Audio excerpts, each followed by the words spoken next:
Very exciting on our part. We keep it interesting. So we found a way, and that's what it's all about at the end of the day.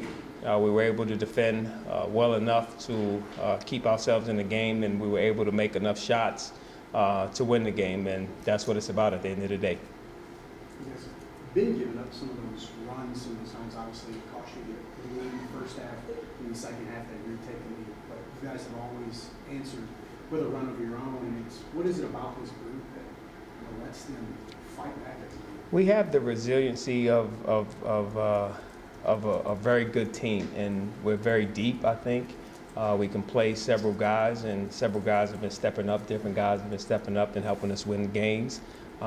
We don't give up, and we continue to fight, and that's what it's about. You got to fight and try to figure out a way, and that's what we've been doing. Trey was scoreless on Saturday. Today he gets a career high. When do you know that he's kind of in a rhythm, and then when he gets in that rhythm, how do you just kind of let him keep going? Really, it's the energy that he brings defensively that starts it. If he's locked in and engaged, he rebounds the ball, which he had six or seven rebounds today, and was able to keep guys in front, and he gets more of that opportunity once he knocks down a couple shots. Then for him, it doesn't take much. So it's not like he has to take 5 shots in order to make one. He's a guy that can make them at any time from anywhere, and shoots it well and takes good shots, and that's what it's about at the end of the day. He's getting open looks. Following on Brandon's question, what about playing with a lead, Coach? Seems like this team doesn't enjoy success sometimes. They get a lead and other teams find a way to get back into it. I wouldn't say it's that. The league is good. If you look around the league, no teams are really blowing out any teams. I mean, every game is close. So ours is no different than any other game that you look at in the league. Teams get a lead, lose the lead, come back, same thing. So our guys, the same thing. We gotta, put teams away, and we gotta do it a little bit better. I would like to, but you gotta win. It doesn't matter. You have to win the game, and that's it. And we're trying, and we're figuring out a way. And it's not like we're not giving effort. So we're out there trying to figure out a way, and teams are gonna score. You're not gonna hold a team to 0. So they're gonna score. If you up 20, you want to try to win by 20. But if you win by 10, I'll take it. Lineup-wise, you guys barely played a center today. Was it just because Trey was hot? You had to go with someone else? You ain't see that other guy, 25 on that team? Okay. He was hard to guard. Yeah. So he wasn't being guarded by a center tonight. And it doesn't matter on that. Teague is very good player, very crafty. He was the power forward starting for them for the last 3 years, and now they move him over to the center, and he's bringing his power forward skills to the center position. So it's hard for our centers to kind of guard him, and they're developing to be able to take advantage of him on the opposite end, but you also have to be able to guard him. And he had 2 big threes for them that got him back into the game, and we had to make an adjustment. And so, it's always difficult for those guys to try to guard somebody like that. Ball State's defense was the best defense in the league. When you guys went against them, what did you guys do, particularly in winning time, to create something, even when they're making every possession hard? The biggest thing, we went to that small lineup with Daquan. We played Daquan at the 5 and played Trey at the 4. And it started with Matisse. We started Matisse playing at the 5 and Daquan at the 4, and that's a lineup for us that can stretch the floor and give us more spacing, and they can drive it as well. So that was the difference in the game. Once we were able to do that, they had to make an adjustment and go small as well. And our small lineup was better than their smaller lineup.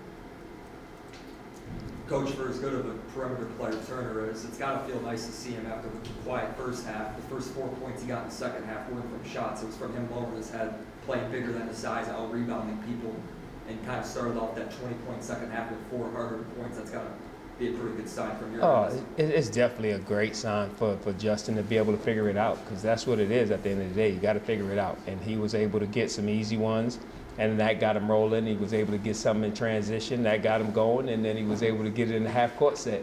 And that made the explosion. I don't even know what he had at halftime, if he scored that. 0. He had 0 at halftime. As far as I know, I think So, 0 in the second half. He had a great second half. It feels like you guys have been in a tight game for a month straight. When you get in these positions, do you just expect that this team is going to pull it out? You know what? I just coach. To be honest, I just coach and try to get those guys to make shots and play defense the way we're capable of playing defense for 40 minutes. And that's been the biggest thing, is trying to get the defense to play for 40 minutes. And it's always hard. It's hard to do. It's not easy to do. No matter who you are, it's hard to do. And but we're finding ways to keep games close and finding a way at the end to win. With that said, just how confident is this group that no matter what, that they can still find out a win? The thing is, when you win these close games, that gives you more confidence to know we can win at the end of the game, no matter what the situation is. If we keep it close, we can always give ourselves a chance, and we've proven that night in, night out. So hopefully we can get some blowouts, I hope, but I'll take them any which way we can get them. You mentioned just how tough the league is. Friday night, head to Buffalo. A lot of chatter that Buffalo's not quite what they have been the last couple of years, yet they just knocked off Akron tonight. Or who they beat tonight? Akron, yeah. Knocked off Akron tonight, and we know Buffalo's a tough place to play. Yes, I could care less about that stuff. Last year is last year. This year is this year. 2 years ago was 2 years ago. So the most important thing is that our game against Buffalo, we're going up there, we're going to play, and we're going to win, and that's what it's about. At the end of the day, they're going to play hard. They're going to have a great crowd, as they normally do, and it should be a fun atmosphere. And, I don't worry about what happened in the past or who they just beat or any of that stuff. It's Bowling Green against Buffalo, and we got to handle our business and go up there, and we know what we have to do in order to win the game. Coach, Good. Yes, Coach, go. before the game, you guys were honoring Kobe Bryant. What did Kobe mean to you as a player?